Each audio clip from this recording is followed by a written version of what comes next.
Hello mga Repalods, gusto ko lang ipakita sa inyo itong bagong bypass road dito sa may Burawin, Leyte.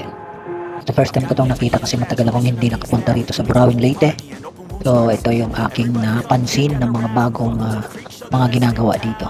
So ito ay bypass road, no? Papuntang mga access to, papuntang Lapas, papuntang Dulag, papuntang ewan ko saan papunta itong kaliwang banda. So bilog ito, tapos meron siyang apat na way kung saan pupunta. Yan ay hindi pa naman tapos kasi kasalukuyan pa lang ginagawa. So ayun lang, ride safe po sa ating lahat mga Repalods. This is Densky Motovlog. Got me obsessed with the rest, I got an itch to scratch.